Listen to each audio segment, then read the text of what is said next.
particularly those of them who are on their second terms. Do not give power to anybody who is not looking for power.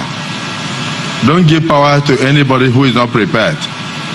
Don't go hiding in your heart that this boy is very subservient. He's always kneeling down when he's talking to me. The wife is always rolling on the floor. I think I should make this one the governor. If you do that, you are giving power to somebody who is not prepared for governance, and they will disappoint you. That is where betrayals normally start. Hi guys, good morning, good afternoon, good evening, depending where you guys are watching me from. The Commission of Coastal Road from Lagos to Calabar make me know, say, Nigeria don't have a say in this country. And when I say Nigerians, we don't have a say in this country. APC do whatever they want. I believe waiting they feel like say they won't do nothing they do. Because from Akpabio statement, he say give power to those that you know that they are ready for the power. So now it's about power. It's not what you can offer, about power. Then number two, no be we they select. They say give power to who you know. No give power to person who go disappoint you tomorrow. Like the way Fubara disappoint Wiki.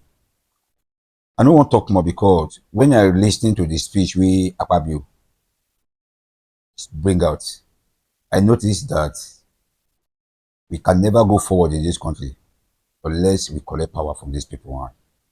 Because the power is for, they use the power to intimidate us. So right now, to tell you the truth, we don't have a say in this country. And only way we make us get bounce back or what we make us get say now when we collect power from these people. And how can we collect the power? Maybe by looking at them or by social media ranting. No.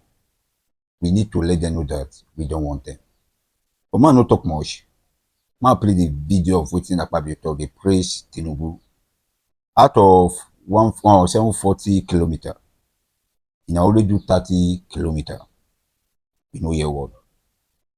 What about the 710 kilometers we remain? That's the question we need to ask these people. Because now, in already do 30, now they praise themselves this way.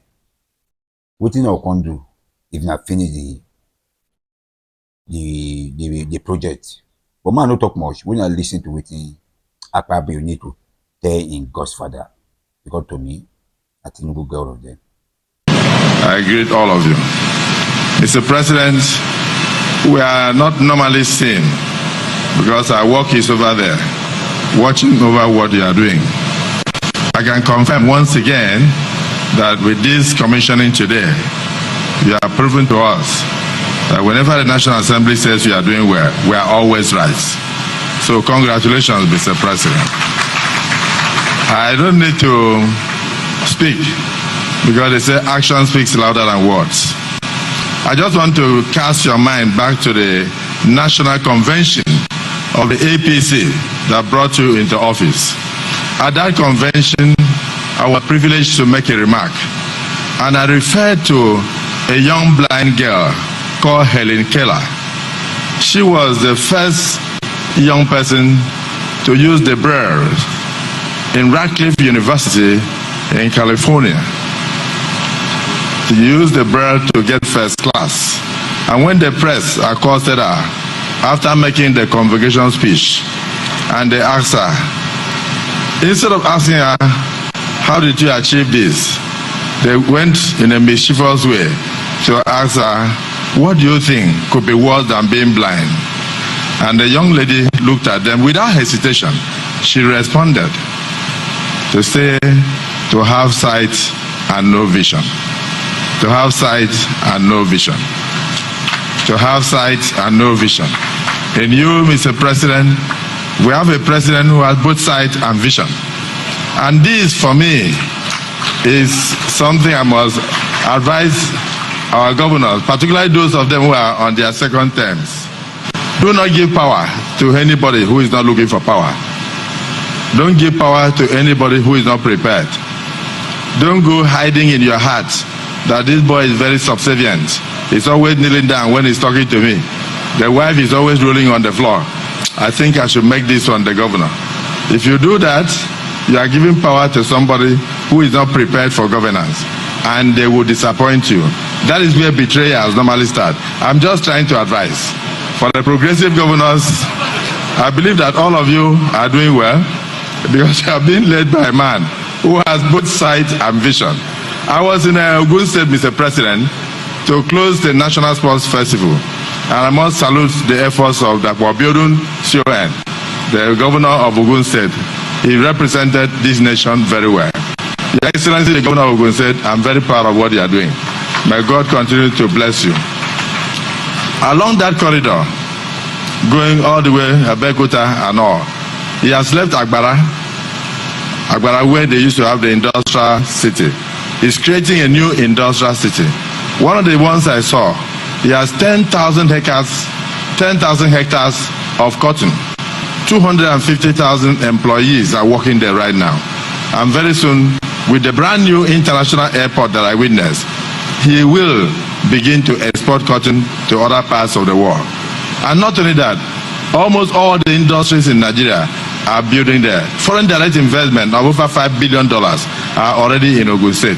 And right now, Ogun State is competing with Lagos. You started with 600 million in Lagos, and Lagos is getting about 60-something billion IGR a month.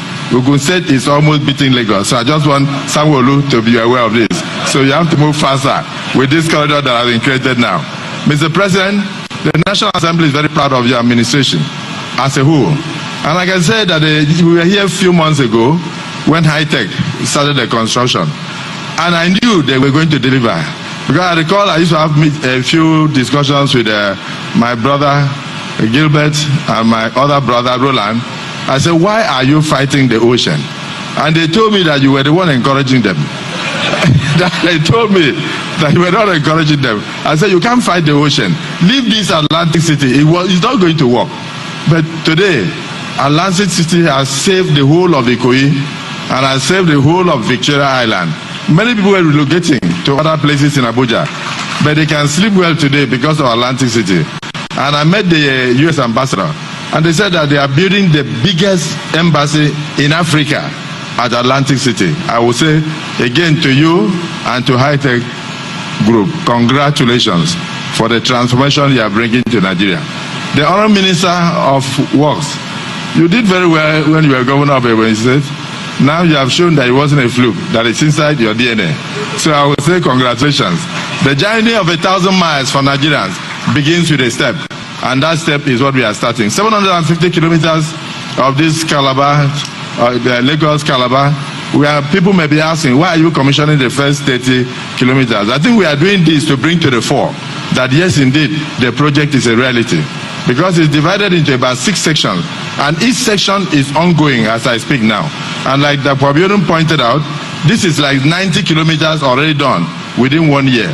I have no doubt that very soon I'll drive through Akpabio down to Lagos to, singing song and saying things are getting better for Nigeria.